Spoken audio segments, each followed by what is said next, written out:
Je vais maintenant appeler M. Pécriot de Champagne pour Pérignon. Bon, c'est toujours un peu intimidant de parler de Dom Pérignon. Derrière Dom Pérignon, je crois que la première chose, c'est qu'il y a un nom. Il y a un nom, il y a le père fondateur de la Champagne, qui nous a fait ce cadeau fantastique, il y a plus de 3 siècles, de dire « je fais du vin et je suis moine, donc homme de Dieu, quand on fait pour le bon Dieu, on ne fait pas bien, on fait parfait, donc je vais faire le vin le meilleur du monde. » Mais le vin le meilleur du monde, ça n'est pas, une fois de plus, c'est pas de l'arrogance, c'est pas une question de suprématie, c'est une question de vision et d'exigence. Et si ce vin porte le nom du père fondateur, et est en quelque sorte le père fondateur des champagnes de prestige, c'est qu'il y a derrière une exigence très forte. Mais une exigence, non pas de suprématie, mais une exigence de se surpasser soi-même. Je crois que c'est la règle que se sont donnés tous les chefs de cave qui se sont succédés sur Dom Pérignon, jusqu'à Richard Geoffroy. Et se surpasser soi-même, ça va impliquer un certain nombre de règles qui vont se retrouver dans l'expression du vin. Première règle, se surpasser soi-même, ça veut dire remettre son titre en jeu régulièrement, et c'est l'obligation du millésime. Un Dom Pérignon non millésimé, c'est un oxymore. Mais se surpasser soi-même, c'est aussi avoir des règles du jeu. Et je crois que c'est une spécificité de Dom Pérignon qui est de se donner un style. Autrement dit, il ne s'agit pas simplement de dire ceci est une exception, on va faire à Dom Pérignon. Il y a quelques cas de millésimes reconnus en Champagne où Dom Pérignon n'a pas produit de millésime simplement parce qu'on n'avait pas les caractères pour faire ce vin. Donc un style sur Dom Pérignon. Grosso modo, on va dire que le style c'est la partition, le millésime c'est l'interprète. Il y a des années où on est vraiment au milieu du cadre du style, et c'est le cas du 2000.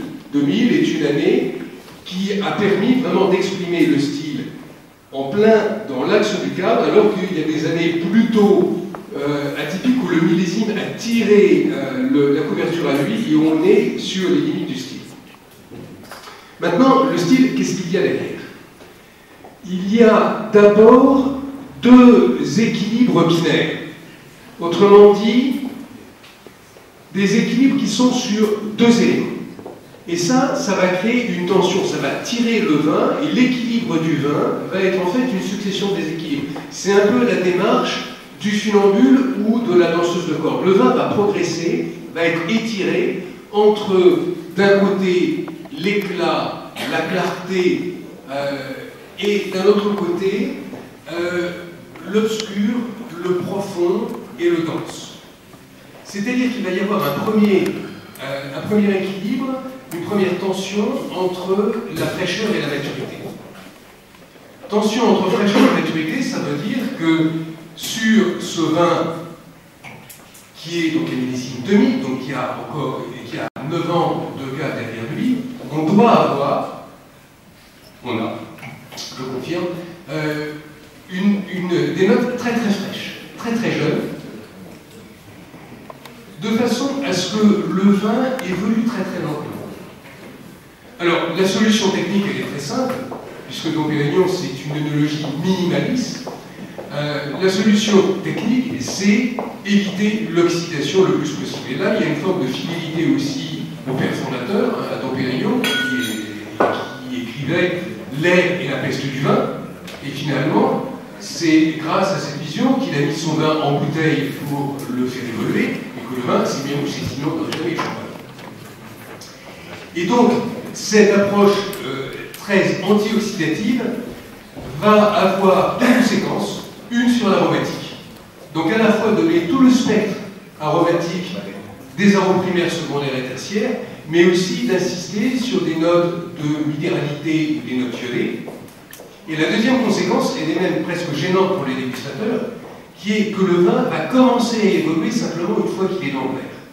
Autrement dit, 10 minutes pour déguster une flûte de Dom Pérignon, c'est lire les 2 ou 3 premiers chapitres d'une histoire qui s'écrit en plusieurs tomes.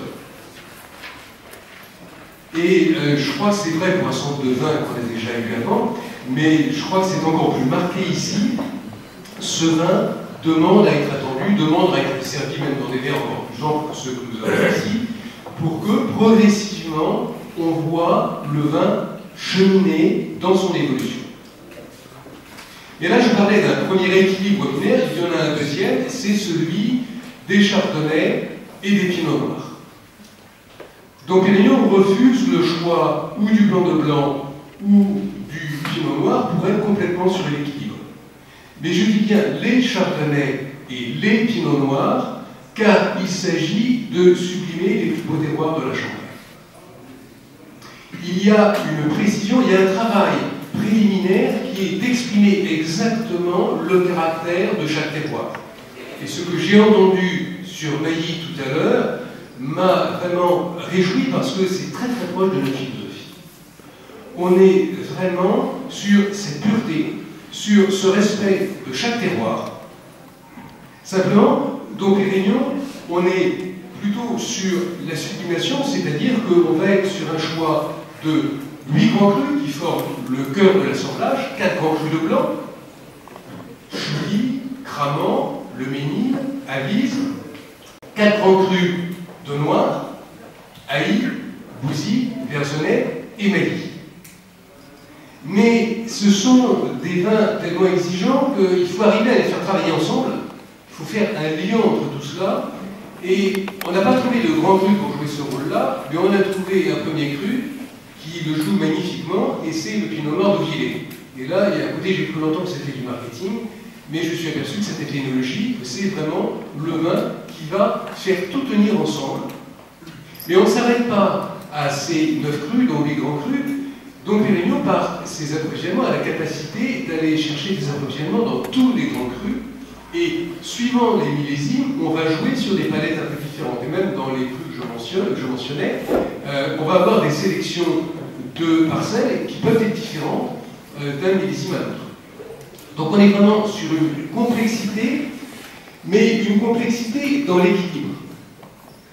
Et une complexité qui va refuser aussi le jeu de la puissance. L'intensité de Dom Pérignon se joue beaucoup plus sur la précision que sur la puissance. Pour prendre une image, ça n'est pas un coup de poing dans la figure, c'est une caresse sur le visage. En jouant en plus sur de la texture. La vérité de Dom Pérignon est essentiellement sur le palais. C'est le côté tactile du vin, c'est le côté crémeux, soyeux, et c'est en même temps, dans sa complexité, ce côté fondu enchaîné qui fait que le vin délivre des impressions successives sans qu'il n'y ait jamais de rupture. Et c'est le côté un peu déroutant d'ailleurs de ce vin, qui est tellement lisse, tellement soyeux, tellement sans rupture, qu'on a du mal à s'arrêter sur une impression, sur un message du vin, parce que le temps qu'on commence à l'identifier, il est déjà en train de dire autre chose. Et c'est la merveille sans cesse renouvelée de ce vin, qui, millésime après millésime, reste sur un style, et qui, en termes d'évolution, a une capacité d'évolution fantastique. On parlait, tout à l'heure, je voudrais parler des premiers millésimes d'un certain nombre de cuvées. Le premier millésime de Dom Pérignon, c'est 1921. Et il y a 4 ans, Richard Geoffroy, le chef de gare, a reçu un coup de fil de New York. Et c'était Christie's, la maison d'autos enchères, qui lui demandait s'il n'avait pas des notes de dégustation de 1921 parce qu'ils allaient vendre quelques bouteilles aux enchères. La réponse était: je suis désolé, non seulement je n'ai pas de notes de dégustation, mais je n'ai même pas une bouteille en cave. Mon Dieu, mon Dieu, mon Dieu, qu'allons-nous faire? Il y a eu un blanc au téléphone, et après c'était: monsieur Geoffroy, vous ne pourriez pas passer à New York un de ces jours, on pourrait déguster une bouteille ensemble. Et Richard a sauté dans le premier avion pour New York. Il a dégusté. C'est pénible il comme trouver, parce que, en termes de fidélité au style, c'est aperçu que le 21 était déjà sur ce qui est maintenant écrit noir sur blanc comme des règles du style de Dom Pérignon, mais que c'était encore un vin, c'était encore vivant, après 83 ans. Alors je souhaite à chacun d'entre nous d'être dans le même état à 83 ans, avec une gorgée de Dom Pérignon de temps en temps, ça oui.